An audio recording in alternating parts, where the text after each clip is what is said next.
Hello everyone, it is Sunday night and we are here at Bat City Comic Professionals, which means it must be time to wind down your weekend. I'm Shannon, aka Small Press Shann, here to talk to you about all of this week's indie and small press releases. It's not a huge week, but that doesn't mean the comics aren't great either way, so we're going to talk about all of those in just a second. But first, I want to take a look at this wine we're drinking tonight. We are going to be drinking Tailslide, I almost said Tailslide, which is a Pinot Noir. I like that it's got this fun little surfboard on it because, you know, we're by the beach, so why not? I actually like that the back of the thing even has, like, the little VW bug. Can I turn it around? Okay. Has, like, a VW bug and the umbrella and everything, like, all the stuff that was worked into the surfboard just kind of gets its own little shot on the back. But this is a California Pinot Noir. It's from 2022. They say it's got a lot of floral aroma, juicy berry flavors, and silky smooth texture. And I know Matt's always talking about how he likes the jammy one, so I'm hoping that that combination of silky and berry might give him his little jam tip. It doesn't actually even smell as florally as last week, which didn't advertise being florally. But it does say it's a delicate floral aroma, so I wonder if it's like a light hint of it.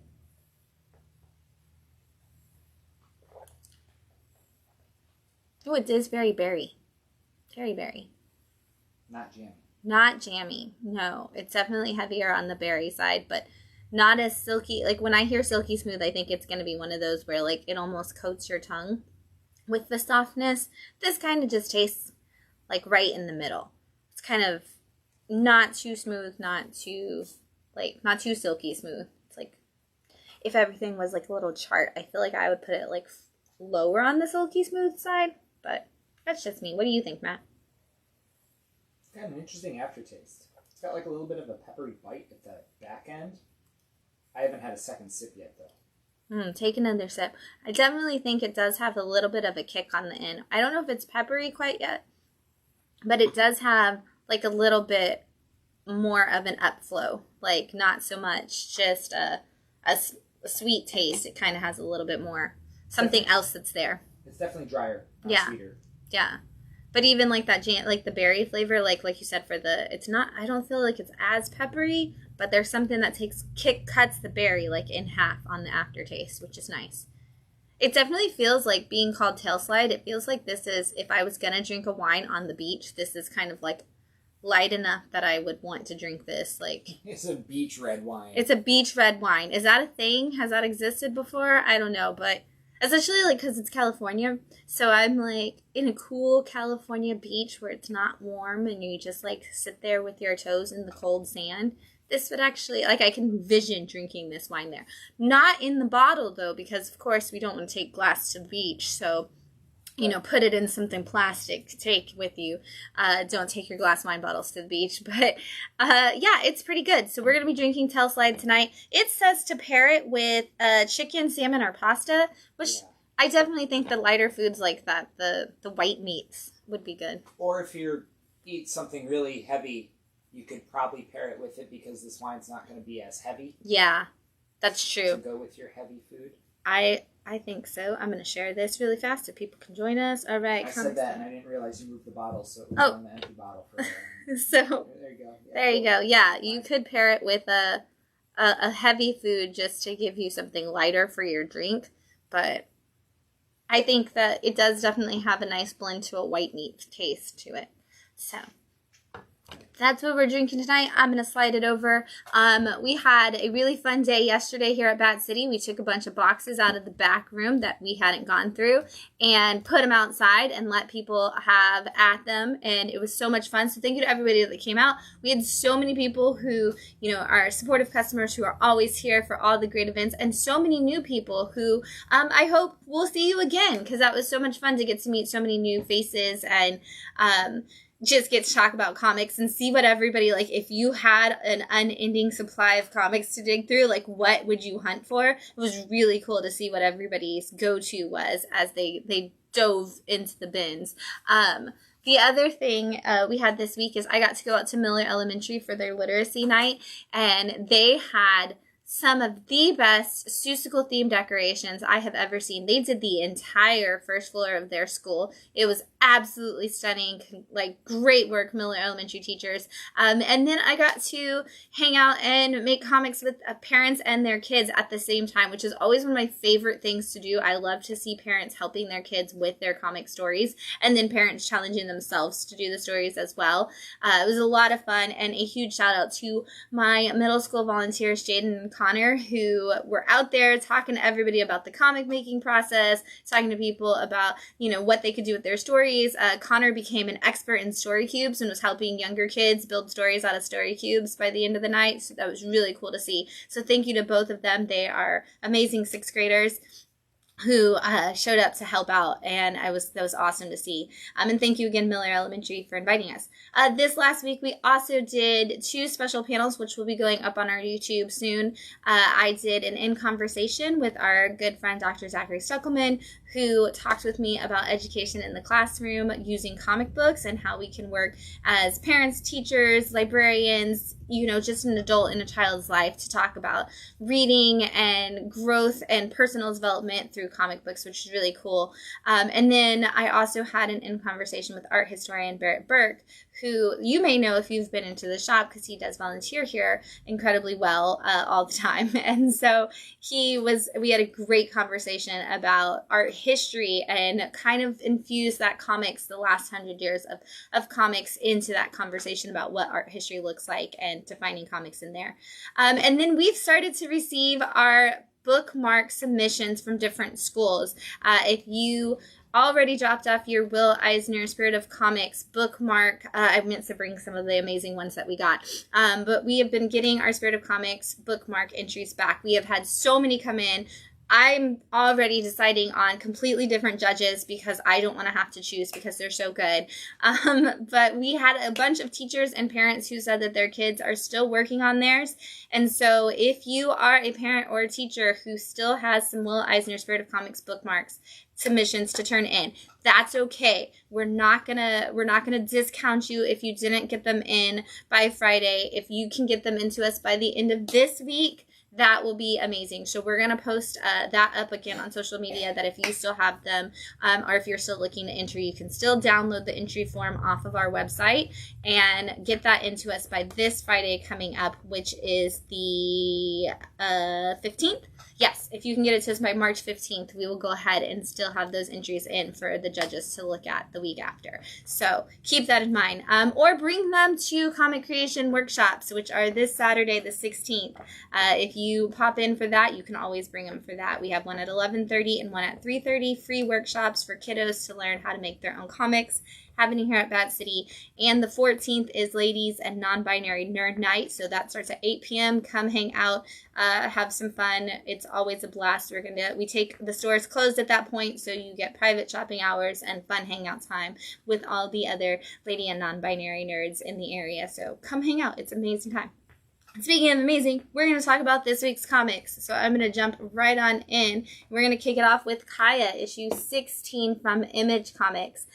This is one of the truest all-ages books on the shelf because as half of my subscribers for this book are adults who are loving it for themselves and the other half are kids, all as young as 6 years old. This is a book that everybody in any age range can pick up and enjoy.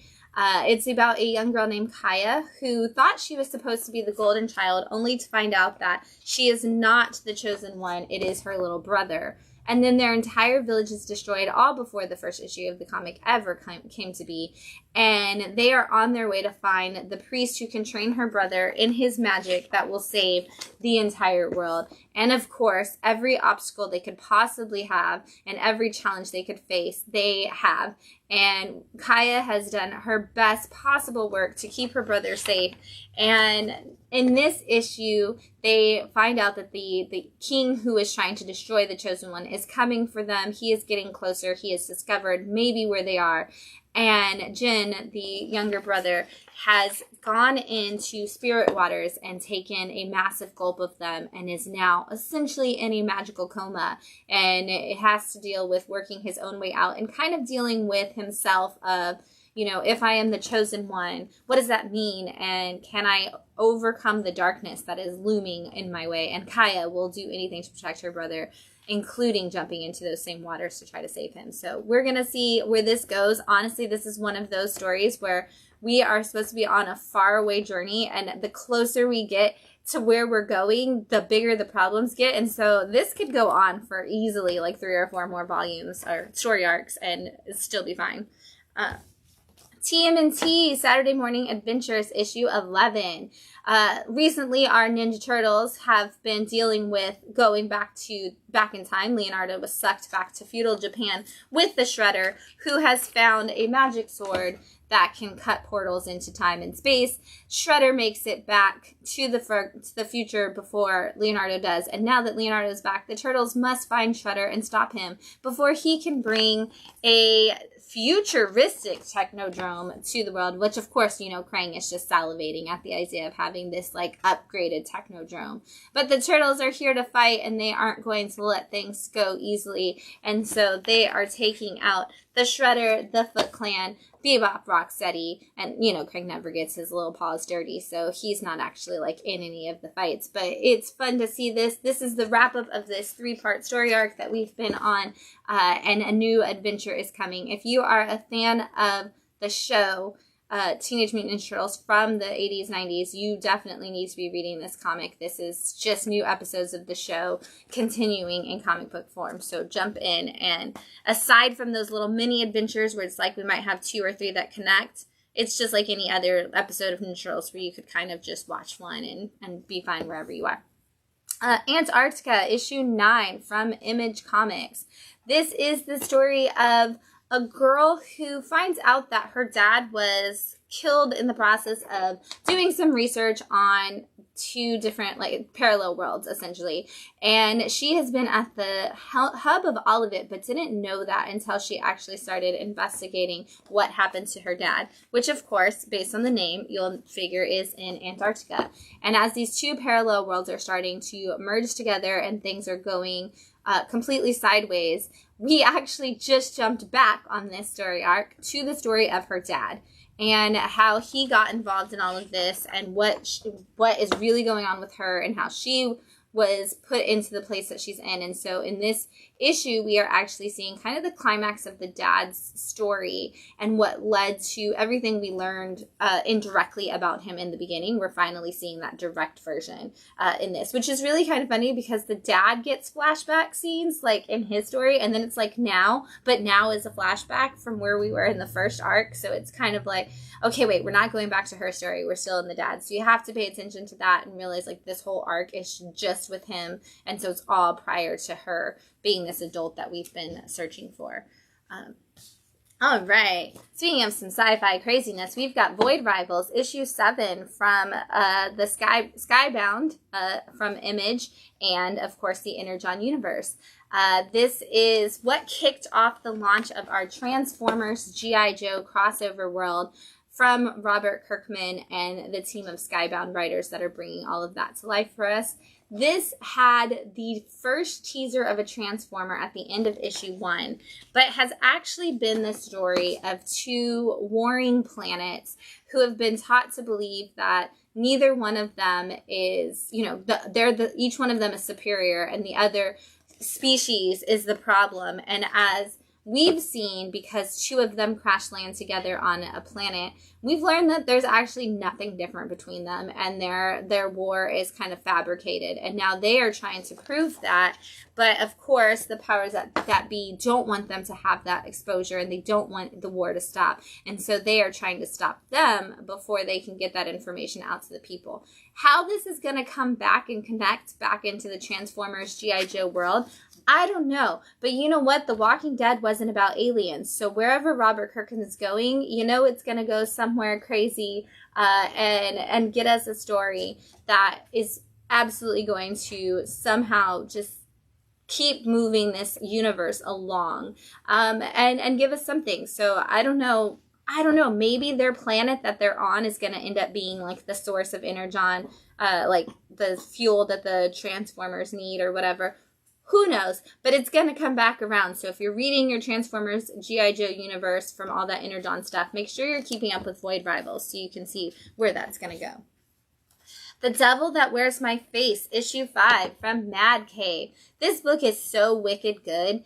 If you are a fan of The Count of Monte Cristo and you like things like The Exorcist and you are not reading this book, you are missing out on a really, really cool story and just like this wicked Alex Cormack art on bringing these evil scenes to life. But essentially, this is the story of a priest who was trying to do an exorcism and it did not go well for him at all. And he ends up trapped inside the body of the person that the demon was possessing, basically, essentially, like now he's possessing this body.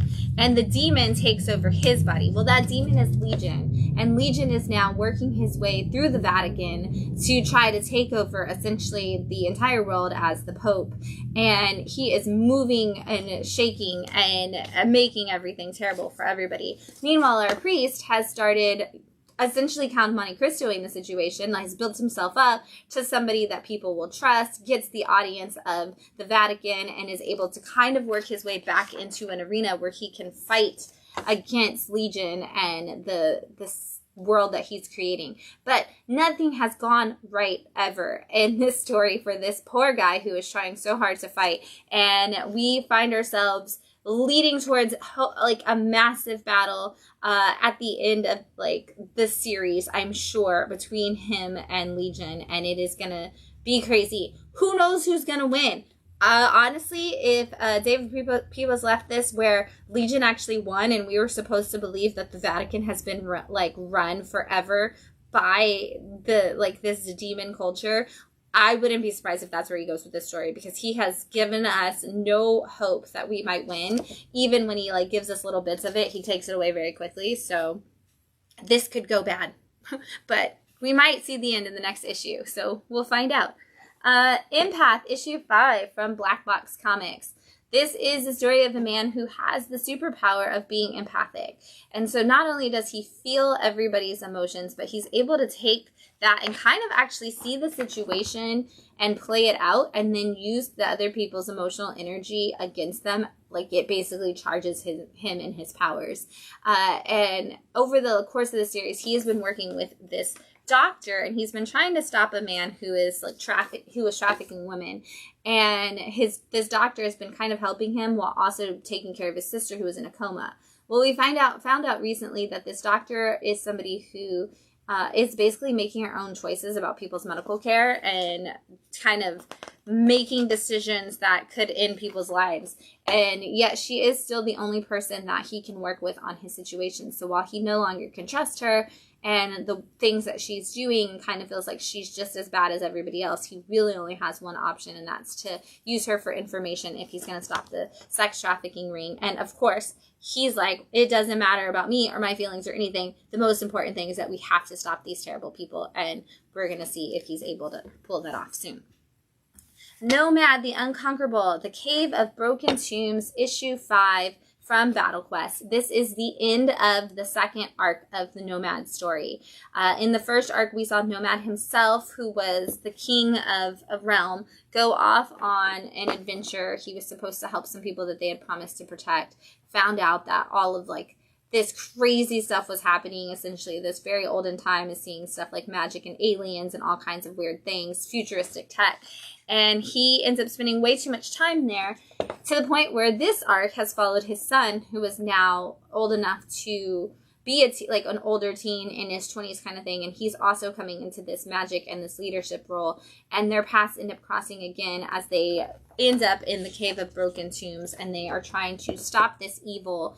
And this is second book syndrome. If you are a young adult novel fan or really a romance reader either, you know second book syndrome is always the point where you get to that second arc ending and it ends tragically and everything goes wrong and you're like, oh my God, how is this going to, like, I can't wait for the third book. This is terrible. Like, I'm so mad and I'm angry and I want to throw the second book in this series away because I'm so mad about how this ended. That's this one.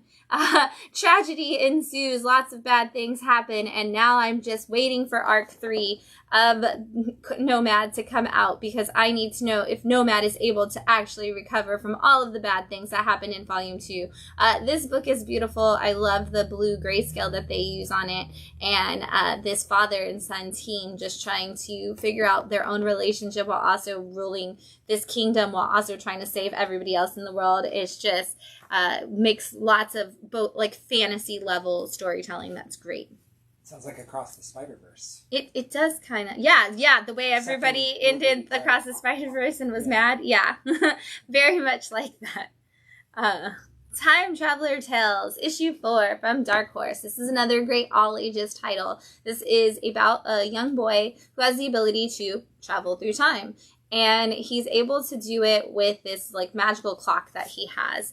And in the third issue, I believe, he found out that there is a person that's essentially like a time wraith that is coming for him and is trying to take has gone after everybody that's one of the time travelers and has taken them all out. And this kid is the last one that remains. And so they need him to stop this evil Time Lord before the whole of time is just corrupted and destroyed. And in this issue, we actually get the story of the person that is the evil Time Lord and see what it is that made him evil and what he's after. And honestly, this was so good. Like, you should be reading Time Traveler Tales because it's just been such a fun adventure and it's something you can share with somebody of any age. But this was a fantastic way to do this issue and a great villain backstory.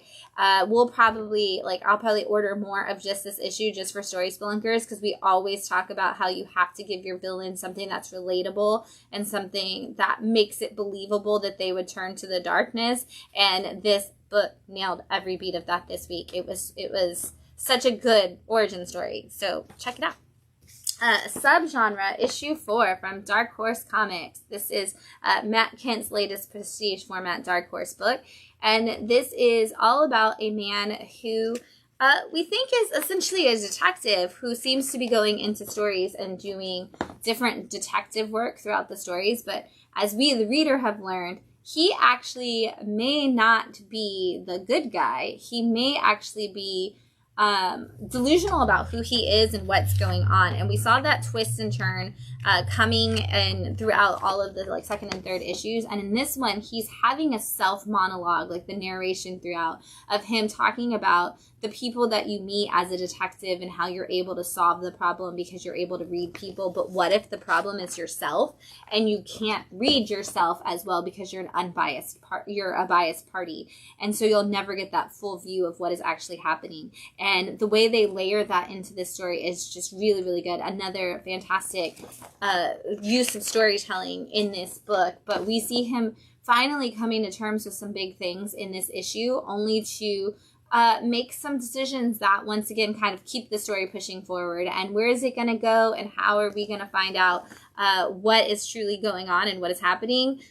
We'll see hopefully in the next issue, because as a reader you kind of have more knowledge now than even he does, but he keeps moving the story in a different direction than what your knowledge tells you should come next. So if you haven't picked it up, check it out. It's a really good storytelling issue. All right, this cover might get me in trouble, but it's such a cool cover at the same time. So look away.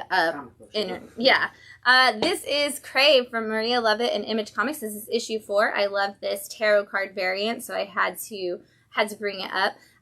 Even though it's like super racy, I know, but it's so cool. It's such a cool Hangman cover. But if you haven't read, speaking of, I have to like look at everything that's going on in this book. Okay, if you haven't read Crave yet, this is a story of a college where an app has been basically put on everybody's phone, and it has the ability to give them whatever they desire most, whether that's good, bad, whatever. But of course, with most college students, it's all relationship driven. I want to break up with this person. I want to get with this person. I want to do things with this person. And so all of this stuff just starts happening, and we get a warning at the end of, I believe it was issue 2, that was like, don't use the Crave app. The Crave app is bad. It's dangerous. And now they are finally getting that reason why they shouldn't be using it. And they're finally truly learning what is going on with the Crave app and where it's going to take them from there. And while they're doing that in this issue, we're actually seeing a woman who is doing a tarot card read for them. And we're seeing the story of a girl who was somebody who was dumped because of the Crave app. And so we're seeing all these different stories kind of layering on top of each other. And we're learning that there are some big changes and possibly bad things coming if these kids can't destroy this app before it's too late. It's a really cool way to take a lot of like Maria Lovett's more adult content and kind of give it a full story that's going to take us down like these weird twist and turn paths that are going to lead us to maybe these kids breaking the internet. We'll see. Guma, the beginning of her, issue 4 from Titan Comics. This is all about a woman who was working in a brothel and thought she was going to find her way out of it, only to find out that some double crossing and some betrayal has now led her to essentially possessing or being possessed by this woman spirit that kind of helps her become essentially a god to the world. And she's taken over not only this crime family that she was running, but she's essentially started this cult where everybody has fallen in line with her. And there's these monstrous humans who are attacking people that are almost like zombie-esque. And she is the only one that can stop it. It's like, oh, did these monsters attack you? Well, you have to join my cult if you want somebody to protect you. And it's like she had been mistreated and misused so much that now she is determined to run the world in a way that nobody can back away from her. And we have, in the very beginning, there was a young child who was the daughter of one of the women.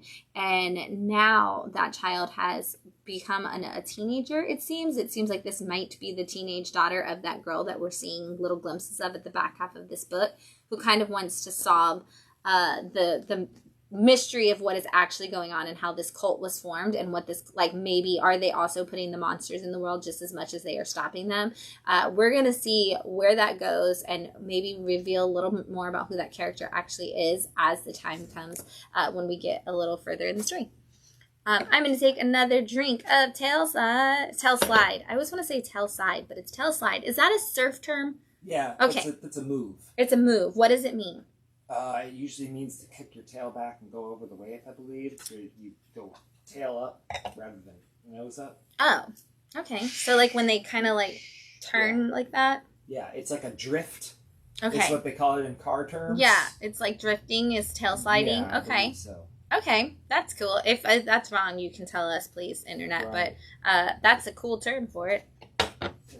It's actually cooler than drifting. Like, that sounds cool. Pine and Mary Mac issue 3 from Boom Studios. This couple, after only one issue, made my 2023, oh my god, I was like, what year are we in? My 2023 list of best couples. And they continue to just climb up that chart. They will probably make that list again at the end of this year because I absolutely adore them. But this is about a husband and wife, and the husband used to be a professional boxer, and the wife was a detective, and that's how they met. And she had to take on a lot of cases that were homicide, really dark. She couldn't handle them. And so she ended up saying, you know, I need to walk away from this. I want to start my own private investigation company. I only want to take on happy cases. I want to do it in my hometown where nothing bad ever really happened. And so they moved to her hometown and started a detective agency. And before the story ever started, we learned, you know, in the very first issue that they've been doing this for years now, and it's been happy-go-lucky and wonderful. Just a bunch of, like, cheating husbands and, you know, wives and things like that. But now they've been asked to do an investigation on some missing girls. And what they thought was just a sex traffic situation has turned into a crazy cult situation, and way darker and way deeper than they ever thought that they were going to get into. And now they are stuck in it in the most literal way. And we are going to see how they get out of this. But this is something they definitely can't use their usual techniques on, and so we're gonna see how Pine and Mary Mac make it out. But if you like anything that has a like perfect couple, like where they are like, oh honey, like I love you, but like you're, you know, not going to be able to do this thing, or like, oh yeah, I'll totally follow you to the ends of the earth, but then like they bicker like a normal human. And then they also just have great chemistry and they work together so well, both in real life and as married couple. It's a great story for that. But if you also like great detective stories, you're getting that at the same time. It's fantastic. Cruella de Vil, issue 2 from Dynamite and their Disney Comics imprint. This is the Disney story that takes place after. Most of the stories we've seen from the Disney villain line have taken place before the events of their movie. This one takes place right after Cruella de Vil is released from prison for all of the things she did in 101 Dalmatians. And she is trying to make amends so that the public will continue to like her, not because she really cares what they think, but because she really wants to keep her fortune and fame. And so she has decided to have an auction for a bunch of her clothes and things that she owns to raise money for animal shelters, which is, of course, what her publicist has told her to do. Well, she intends not to give away any of her clothes, and it doesn't go that way. But on top of that, dogs are still very against Cruella de Vil, and so they are working out plans to bring her down and expose her for the fake that she really is at every turn.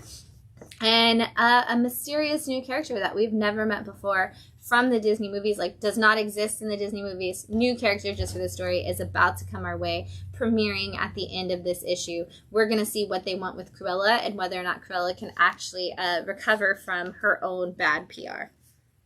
Dark Souls, The Willow King, issue 2 from Titan Comics. This is the most high fantasy book on the shelf right now. And I believe it is actually a novel series, or was it a video game? It's one of those that's been adapted in this form, but it is very much your, like I said, your high fantasy story. This is all about a world where there is a flame that must burn eternal, and it's the only thing that keeps the darkness away. And so they have come to a point where death is starting to spread, essentially like in these like zombie ghoulish kind of guys. Death is spreading throughout the different kingdoms and destroying people, and everybody's like, it's because the flame isn't burning everywhere the way it's supposed to. And the reason why is because the Willow King is not around to light his. And so they must go and figure out where the Willow King is. And when they journey to his kingdom, they get attacked by giant monsters and things, and they meet his assistant, essentially, who is like, but the Willow King's not here anymore. He is trudged on to somewhere else, and you must go there and find them. And they're like, cool, where's that? And he's like, the land of death. So good luck, guys. You got to travel to the land of death and figure out where the Willow King is, because if you don't, everybody on Earth is going to die. And so we are going on a quest. An adventure has called. And so if you are looking for something that is that Lord of the Rings, Game of Thrones level fantasy, but you love comic books, this is the book for you to grab. It's definitely on par with all of those and feels like you're in one of those giant worlds immediately.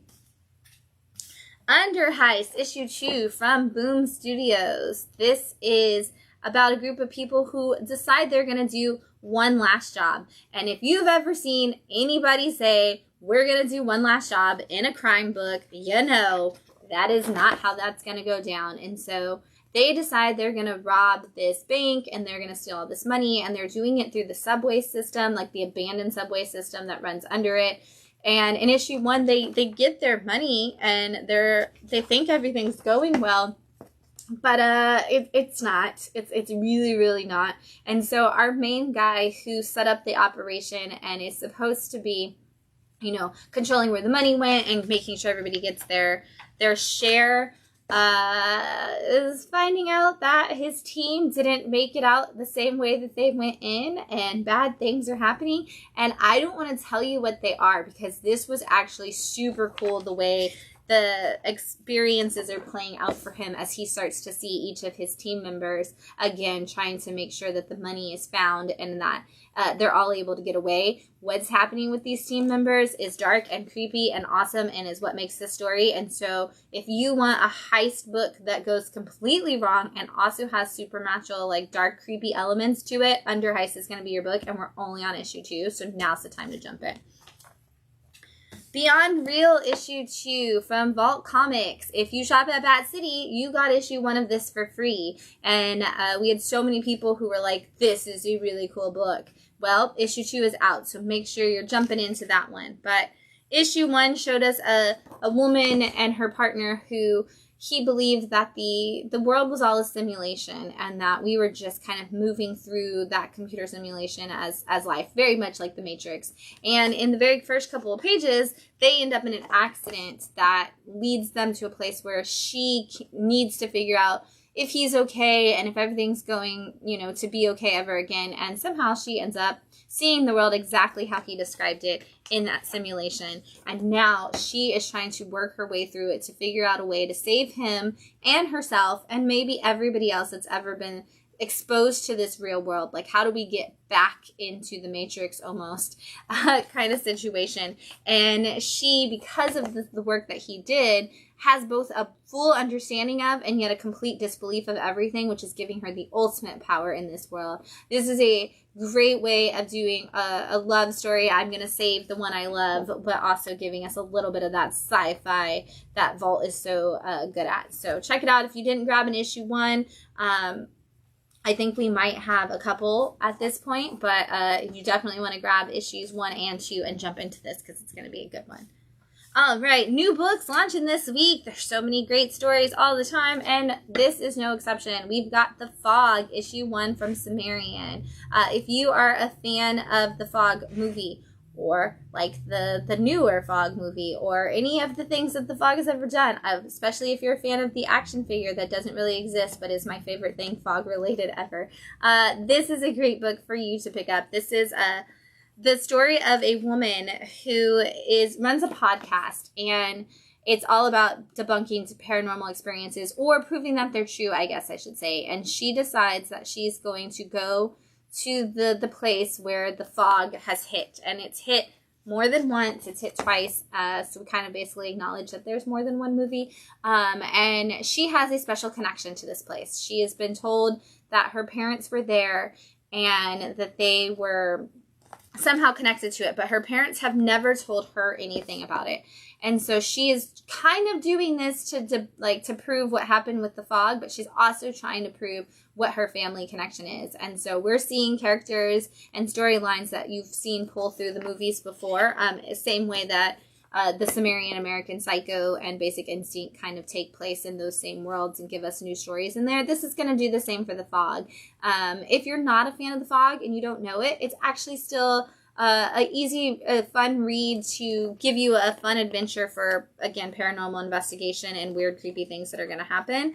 But if you are a fan of The Fog, you're going to recognize names of characters. You're going to recognize pieces of the story as stuff that you've heard before. It's just going to add to the experience. I love that they even put like the ultimate experience in terror as the tagline for the book, and that there's something in the fog is all over the back. It's going to be great. Again, put on the soundtrack, get ready, and hopefully it's foggy and rainy when you read it because it makes it even better. Night People, issue 1 from Oni Press. This is, what if you took like a Natural Born Killers and Thelma and Louise and put it together. It's kind of how that feels. This is about 2 women who believe that they are doing the Lord's work and taking out all of the men who are just not living up to the expectations that the Lord, who they believe to be a woman, has given them in their own version of the Bible that they have written to include all of the rules that they believe this woman God has given them. And so they go around and they question men, and then the men fail every time and they take them out. And so this is picked up where these women are about to go on their next quest and find the next victim, essentially, that they need to test his soul. And we are going to see where that leads them and what kind of dangers that's going to put some people in. And it's and it's going to be a wild ride. It is very violent. It is crazy. Barry Gifford, who is the creator of Wild at Heart and co-writer on Lost Highway, is the guy that's like, that came up with the script for this, and then Chris Condon from That Texas Blood is doing the detailed writing on it. So you're getting, I guess it was Barry Gifford's novel, and Chris Condon is writing the comic. There we go. That's the adaptation that they're doing. So you're getting some people who really like those weird, dark, neo-noir, crazy murder stories working together, essentially. Chris Condon is doing a great job of adapting what is probably just an awesome story, but this is going to be seriously like wild ride. I can't wait to see where it goes from here. Speaking of wild rides, this is Golgotha Motor Mountain, issue 1 from IDW, and this is the book that I had no idea what I was getting into when I started reading this book this week. This is all about 2 guys who live in Golgotha, which is a forgotten town, and they work to just essentially make meth. And their whole thing is that, like, they will never sell it, but they will make it. And so they're happy to get the money off of making it, but they're never going to get involved in selling it. And they're doing one last job, as usual, because then they're going to move to, I think it's Ohio. And they're so excited, like I think it's Cleveland. They're like, this is going to be amazing. We're going to move to this great town of Cleveland, and it's going to be wonderful. And while they're cooking their meth, a giant asteroid crushes their entire lab, and they're like, what are we going to do? We have to make our delivery. And they're like, you know what? One of the brothers is like, I got a plan. Let's chop up this rock, and we're going to sell it to all of the distributors around town, all the drug lords. We're going to sell it, and we're going to tell them that this is the best rock that they're ever gonna find. And so they choose just that, and it's really crazy because it is not just a rock. It is way more than that. And so weird stuff starts happening when people start using this. And don't do drugs, kids. And definitely not drugs made out of asteroids. It's wild. It's crazy. It's got all kinds of different directions that this goes in the very first issue. I have no earthly idea where this story is going to go. Honestly and truthfully, it is like a crazy fever dream, but it is well done. And so if you're ready for a wild ride, buckle up, because this one is going to take you into overdrive. But check it out. We're going to see if these poor guys make it. Torpedo, 1972, issue 1 from Ablaze. This is the story of a guy who is a journalist, and he's trying to really launch himself, get his story out there in whatever way he can. And he is determined to do that by interviewing this mobster, who is the only person who knows who killed, like, the famous Don of the area, who was from another competing family and was taken out. And so he takes his fiance with him to go meet this man, because his fiance is a world-renowned photographer. And so they're going to do this story together. And when they meet him, he's an old man who's like, I can tell you that, but that's going to cost you money. That's going to cost you money.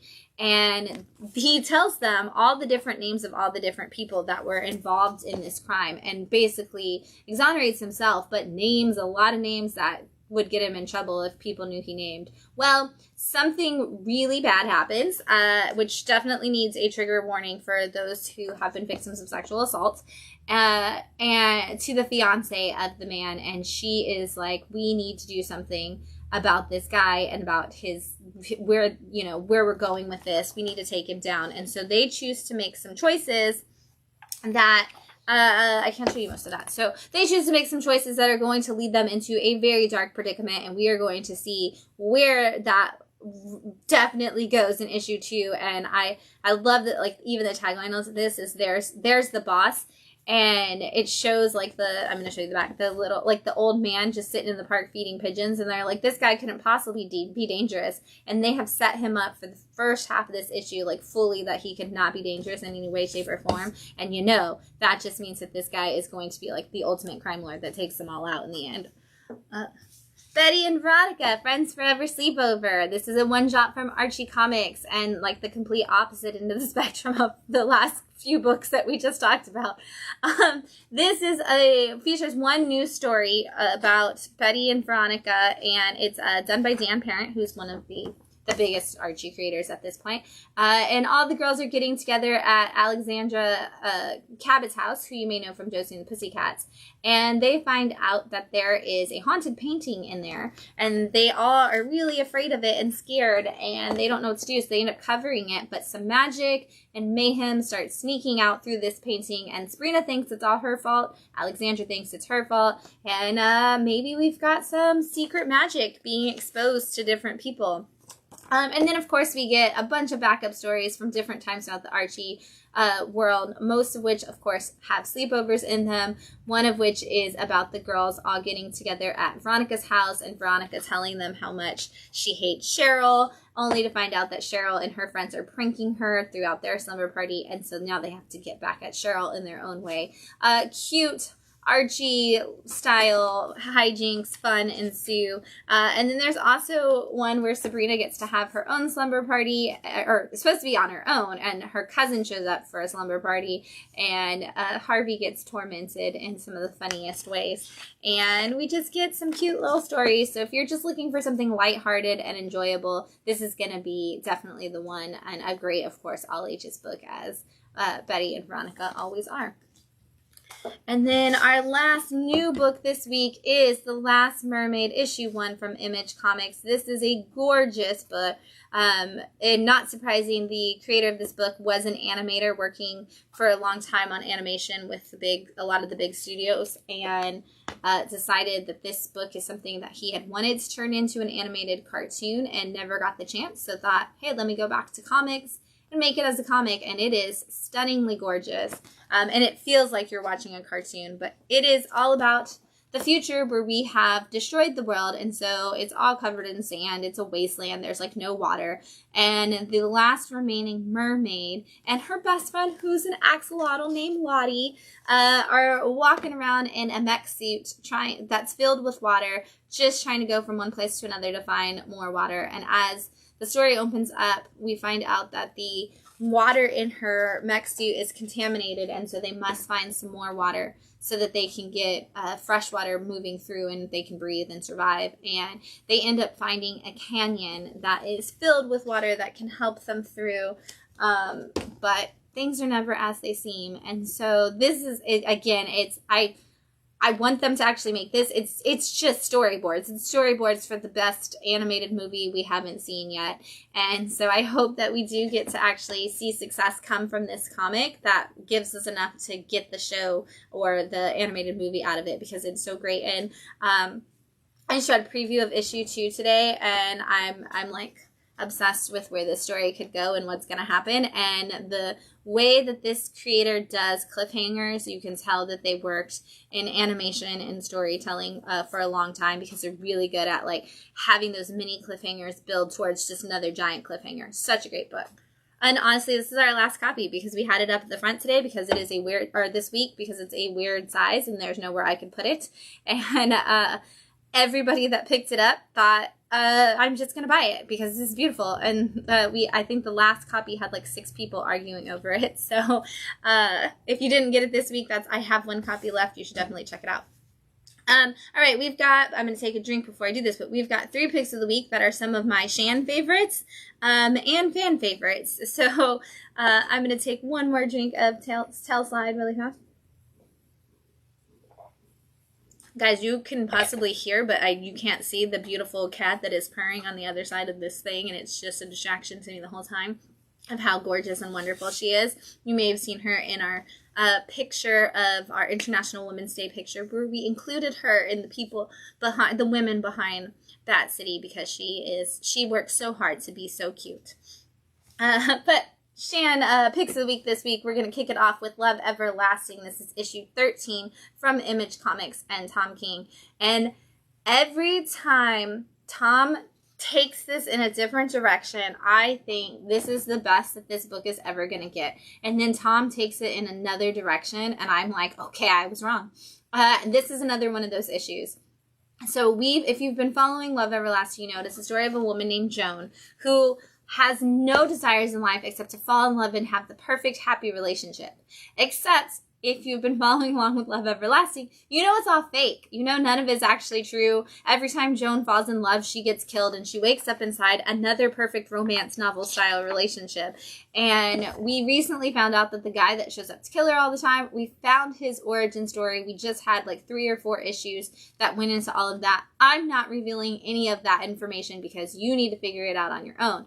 But in this issue, Joan has actually found herself not wanting love. She has no desire for love in this. She is working on equality and they've put her in a time, a romance novel that's supposed to take place in the 70s, and she's supposed to be fighting for women's lib and equality, and she's supposed to fall in love with this guy who's there at the protest with her. Except Joan realizes that she doesn't want that. She actually wants to be free and she wants to have her own experience. And this is the first time in any of the stories that has actually happened. And so we see this play out completely different throughout the story, only to find some old song and dance kind of situations coming into play. Seriously, Tom King, absolutely crushing it. Elsa on art is just literally, if you told me Darwin Cook came back from the grave and was making this book, I would believe you. Every line, every curve, everything in this story looks like Darwin Cook drew it. It is phenomenally well done. And just, it makes you love romance novels. It makes you reminiscent of the old pulp romance comics. It's so good, and Tom King loves to write about relationships, and he's honestly one of the best at psychologically analyzing relationships in a beautifully, like, comedic way, while also just giving you great stories, and this is no exception to, once again, the master of relationships giving us a great story. Next up, we have Ranger Academy, issue 5 from Boom Studios, and I'm going to preface this once again. I am not a Power Rangers fan. I watched Power Rangers as a kid with my younger brother, who's 9 years younger than me, and that was kind of my only experience with Power Rangers. Did not Power Ranger for the 30 years since then. I love this book. Every time an issue comes out, it actually is one of the first issues I read because I love it so much. It is a perfect young adult story of the, like, chosen one, except with a twist, and I love it so much. So this is all about a young girl who gets selected who does not get selected, that's a lie, who lives on a planet with her dad, and her dad it's just her and her dad, and she's never experienced the outside world, and these people crash land on her planet, and they are students at the Ranger Academy. And she wants to go. She has no idea what that means, but she's like, I just want to go with kids my own age. I've never met kids my own age before. This is incredible. And so she stows away in their ship and ends up at Ranger Academy. And they're like, well, since you're here and we can't really send you home, we're going to train you to become a Power Ranger. And we get this whole academy kind of like a Harry Potter, Percy Jackson kind of situation, but with the Power Rangers lore. And honestly, it's totally different. It feels completely more like almost not as, like, in-depth, but almost as in-depth as, like, a Witch Hat Atelier or something like that, which is probably why I'm loving this, because it's fitting into all of those school, magic school kind of stories that I love so much. But in the last issue, she was supposed to complete a challenge that was going to tell her what kind of Power Ranger she was going to be. Essentially, getting the power crystals and things, your morphing crystal, is like being put into a house, or your demigod parent choosing you, all those different things. And she is supposed to pull a crystal, and it's supposed to put her into one of the red, pink, yellow, blue, black kind of Rangers, like those core from the original team. That's it. You're only supposed to be one of those, and some things happen, and now she's doubting everything about her experience. Maybe she shouldn't have come here, and maybe, just maybe, is she a bad guy?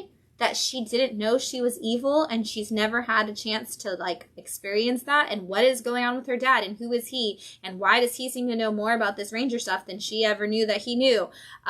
It's crazy. It's awesome. I'm obsessed with it. Like, seriously, like, if you turn this into novels too, I would probably read every single novel that went with it. I'm like, I don't know why I can't quit you, Ranger Academy, and I don't want to. You're amazing. The Ribbon Queen, issue 8 from AWA, and I'm not lying to you this time when I say this is the final issue of The Ribbon Queen. This is the story of a detective who finds out that a woman has, like a 20-something-year-old girl has been killed. And she ends up discovering that the killers are actually other cops who were taking victims that they saved from crimes and using them like as women in a sex trafficking ring. And she's like, hey, this is awful. I have to do something about it. But of course you can't expose other cops because it's not really like something that the department is allowing. And so she ends up getting a visit from the dead girl herself. The ghost of this girl has come to her and it's basically like, hey, I'm going to avenge myself in my way because I have the power of the Ribbon Queen. And she's like, who's the Ribbon Queen? And she's like, oh, she's this ancient spirit that makes sure that women are never mistreated and basically tears the men who mistreat them to shreds. And so over the last 8 issues, we have seen a Garth Ennis violence level revenge story about a ghost possessed by an evil, a woman who is looking to exact revenge. She's not evil. Tearing people apart. There you go. There's a picture of what that looks like. And this detective has come to the point where she has to make the choice if she is going to put this spirit of this woman back into the other realm, essentially, or if she is going to open it up and unleash her and her vengeance on all wrongdoers everywhere. And the way that Garth Ennis wraps this up in this issue is so fantastically modern in that it could go so many ways from beyond this moment and yet could go nowhere. And I love the way he did that. This is definitely a new way for Garth Ennis to use his big like levels of violence, and I love seeing it, and I love this character, and I love what her decisions are in this issue. So if you didn't read it yet, that's all 8 issues. It is, I should hold it up still. It is an AWA book, which means that the trade paperback that will collect everything won't actually be very far behind. They're actually pretty good at getting them out within like a month or 2. So if you didn't get to collect this series and you don't mind waiting a little bit, you'll probably get a trade pretty soon. But if you can't wait and you really want to jump in, grab issues at your local comic shop right now because they're all up.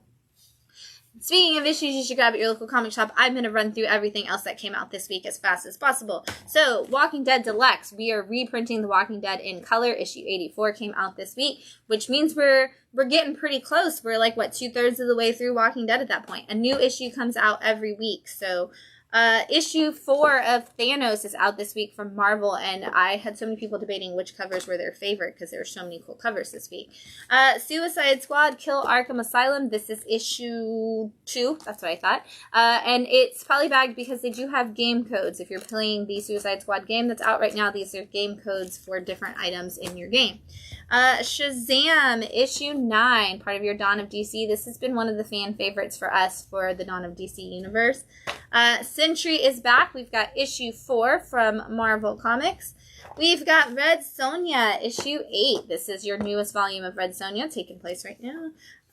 Dead by Daylight, issue 4 from Titan Comics. Also polybagged for game code. Exclusive cosmetic charm is what you get in this issue, I believe. Venom, issue 31. For your, who is it still? No, it is Torunn Grønbekk who's writing it, who was recently on Thor, before Al Ewing took over and made it the Immortal Thor. I believe Torunn was the one who finished up that Donny Cates run on Thor. Weapon X-Men, issue 1. If you needed more Weapon X and a whole team of them, you got it right here.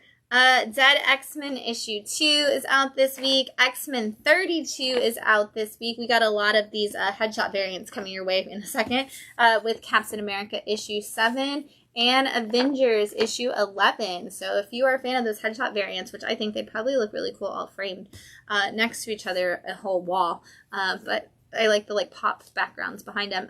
Birds of Prey issue 7 has our Women's History Month variant with Black Canary. She looks so cool on there. Batman 145. We are done with the Joker first year story. We are just going on into continuing our Batman story, as it were. What If Aliens issue 1 with Scotty Uncovered. This is actually going to be a series, a mini series of What If Aliens. It is not just a one shot. There is going to be more. Daredevil Gang War issue 4. We're getting to the end of Gang War. We might be at the end of Gang War. There's no checklist. Where's my checklist? Gone. No checklist. No list of what we're at, because we are basically at the end. Okay, so we're getting to the end, and that's because your next event is about to launch, which is Blood Hunt. Doctor Strange issue 13. Everybody's been loving those Alex Ross Doctor Strange covers. Flash issue 6. This is your new Flash story. Giving Wally West some time. Poison Ivy issue 20. We had so many cool covers. There was a Women's History Month variant for this as well, but I don't have that anymore. Gunslinger Spawn 29 and King Spawn 31 both came out this week. Spectacular Spider-Man issue 1 out this week. Miles and Peter teaming up. Always a fan favorite. Giant size Spider-Gwen. Love that. I love Spider-Gwen so much. Star Wars issue 44 and Star Wars High Republic issue 4 came out this week to add to your Star Wars collection. Superman The Metal Curtain 78 issue 5 is out this week. And You Should Kneel Before Zod with issue 3 of that series going on. A little series that has been incredibly popular. You may have heard of it. The Last Ronin came out a couple years ago. Then it had a prequel story. That was The Lost Years. And guess what? Now your sequel is out with the Re-Evolution Last Ronin. This is your first issue of that, so make sure you're getting it. And remember, your Last Ronin books are going to be like a weird, not quite magazine size. And speaking of cool magazine issues that are out this week, the Batman The First Night. This was really, really popular because this is 1939 Batman story. We're going back in time, giving him like that typical detective pulpy kind of story back when like Batman was a hyphenated character and everything. So this is it's really cool. This is that you get a little more darker, grittier, pulpy kind of Batman in this story. And again, a fan favorite for this week. I'm really excited to read it. We've got some trades and graphic novels in this week. We've got Gender Studies, True Confessions of an Accidental Outlaw, which is the story of a person who has been using their time in comics to kind of talk about the challenges and complexities and absurdness of race, gender, and all things nerd culture. We also have Army of One, Volume 1 from Oni Press. This is about a giant battle between sorcerers, a brother Havoc and sister Fortune, and where that battle took them years ago and how it has come into play with what the world is facing now. And then this beautiful book, The Gulf. This is from Tundra, which is an imprint of Penguin Random House. And this is the story of a bunch of kids on their final days of high school who decide to run away and join a remote island commune and see where that takes them. But this has, that graphic memoir, like classic art style kind of situation for those kinds of books. It's big, it's oversized, it's a hefty book that you're definitely going to get a huge story from. So check it out. That is all the books I have for you this week, because I didn't bring all of the manga that I became obsessed with this week, because we don't have enough time for that, because there's so much of it. But check out all of these amazing indie and small press comics that came out this week at your local comic shop, and go in and request them. If your comic shops don't carry them, add them to your pull list, because a lot of comic shops necessarily don't get one of every independent small press title, but they will get it for their subscribers. So if you are like, hey, I really like that book that you were talking about, how do I make sure my store gets it? Put it on your subscription list. If you don't have a subscription list, ask them how you can start one and start adding some of those books to it, because the more they see people requesting those books, the more those books they're going to order. So help out indie creators, small press creators, and small presses themselves by talking to your local comic shop about how you want to see those books on the shelves, or at least in your box, so that you can make sure they're there for you. Again, put it on your list. Start a list at your local comic shop. It's definitely helpful for people to order. We have comic creation workshops this Saturday, the 16th at 11:30 and 3:30. Free, no need to sign up. You can still drop off your Spirit of Comics Will Eisner bookmark competition entries until the end of this week. We will judge them next week, so you can have some time to drop them off if you are a parent or a teacher who still has those out. And ladies and non-binary nerds, please come join me and hang out with me this Thursday night at 8 o'clock. It's going to be a lot of fun. We'll have some snacks. We'll have some drinks. And speaking of drinks, we've been drinking Tailslide this week. It's been fantastic. Pinot Noir. Where do we get it at, Matt? Aldi. Aldi. You can get it at Aldi. And Aldi, if you want to sponsor us, you know that we talk about how much we love you on the show all the time. So we're here for you. And we're always here for all of you to help you find the comics that you love. Come see us this Wednesday for New Comic Book Day, where there'll be a whole new slew of indie and small press comics. And if we don't see you this week, we'll see you on Sunday for Wind Down Your Weekend. Happy reading, everyone.